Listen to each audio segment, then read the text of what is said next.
world confusing, congested? Are you just trying to find your way? There must be a light at the end of this tunnel. Well, there's a way to find your calling, to find that job you want and deserve, when someone will come up to you and say, "You're hired."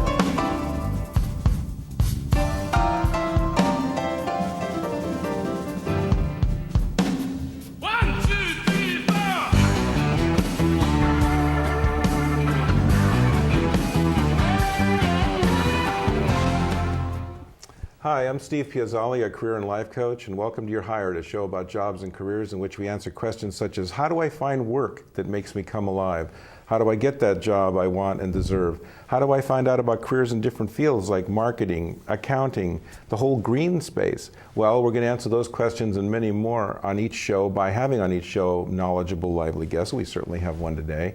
Before I introduce her, though, I'd like to invite you to check out my website where we've added the 12 keys to getting a great job. You can sign up for my free career newsletter there, and you can also find out about the career coaching I do. Essentially, what I do is work with people individually to help them set their goals and achieve them faster than they would on their own. This usually saves time, money, and a whole lot of stress, plus landing you in a good job. To find out about that, please go to www.bayareacareercoach.com. That's www.bayareacareercoach.com. Well, I'm really pleased we have Carol McClelland on the show today. She is the authority on green career jobs, right? That's the area she speaks on it. She has a book about it. She's got a great website full of information, a newsletter, and who knows what else. I welcome Carol to the show. Thank you very much. So, why don't we start with you telling us what you do, but give us a little bit of the path that you took getting here. Sure. Well, I graduated with my PhD in organizational psychology, and I worked in the corporate world for 5 years and decided that that was not the best place for me. Mm-hmm. So back in the early 90s, I actually transitioned into having my own my own business.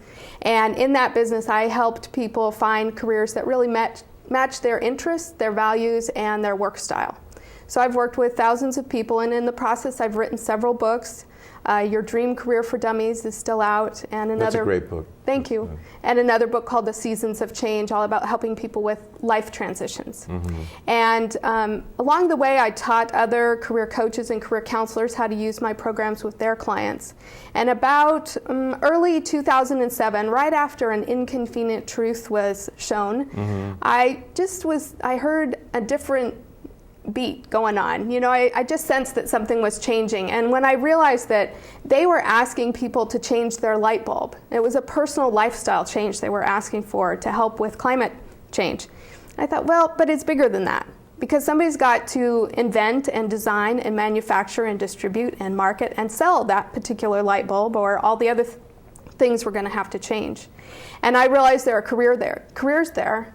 And then I also realized that the magnitude of this problem meant that we should all be putting our professional work hours towards solving it. We weren't going to solve it just by personal lifestyle changes. And I realized then that there was a lot of change that was going to be happening in the whole work world. Mm-hmm. It almost seems like there's a bit of a tie between your books, though, because your dream career could be a green career as well, right? Absolutely. And my first book was The Seasons of Change, which was all about using nature and the seasons as a metaphor for your life and your life transition. So I've always had a connection with nature all through my life. Some of my early projects in school were about recycling centers. Before recycling centers were even invented, I was making dioramas with conveyor belts in my brother's Tonka trucks. So this is sort of a dream career for you. It is. It really is. Okay. So let's talk. What is the green economy? Help us define some terms here. Yeah, well, there are a lot of new terms. So the green economy, the way I see it is, it's the industries within our regular economy that are providing greener products, using greener services and more sustainable business practices. Mm-hmm. And that's a very vague definition. Yeah, you use green twice, so what does green, what does green? Oh, so clean services. Okay. Greener products, cleaner services, and sustainable business practices. And that's very broad because each industry within the green economy is doing it a little differently. Everybody's finding their own way. So when you think about the green economy, think first about the traditional economy, and if you think of that as a pie shape, mm-hmm. and each slice of the pie is a different industry.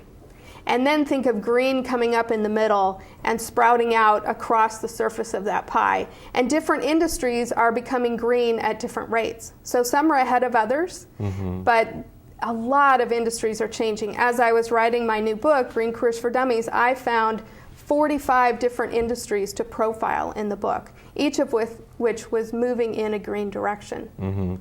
Do they define green differently, or is there a common thread, even though they're different industries? Yeah, it depends what their goal is. So this will sort of go into the next question, but some goal it's to generate renewable energy. Another company may be focused on using waste differently. Another company might be focused on restoring the habitat. So those are all green. They're all making an effort to have a positive impact on the planet. Yeah, that does kind of, maybe we can just get into the next one about the green jobs, what the kind of jobs, the industries and the jobs. Right, so the green jobs. The green goals I was just talking about are industries and jobs and companies that have a direct impact on the state of the planet.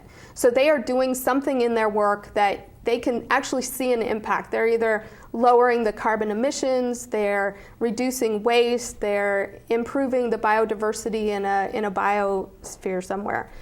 That's the direct. And most of the media is focusing on the direct green jobs. There are other jobs that I call indirect green jobs, where they're making an indirect impact on the planet by helping us change our policies. So advocacy people or people working on policy, all the politicians who are locally and nationally that are working on green issues. There's also environmental education, green marketing, sales. Wow. It just keeps going. So even I hear a lot of people say, well, it's just scientific, it's just technical jobs. And in a way right now with companies that are still in a research and development phase, those are the people they're hiring because they need to invent whatever that it is that they're going to sell. But once the businesses get into more of a mature status that they have a product that they can actually sell, then they're going to have to fill out the infrastructure of their business.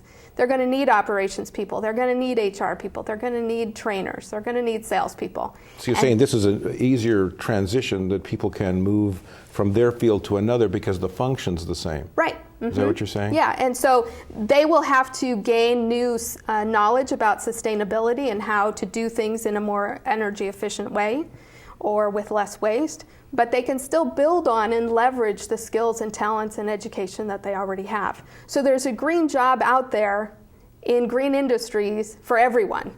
It's not a different economy, it's the same economy that's turning green. And eventually, if we play our cards right, everything will be green. We'll all be thinking more sustainably. We'll all be doing business in a more efficient manner because it's more cost effective.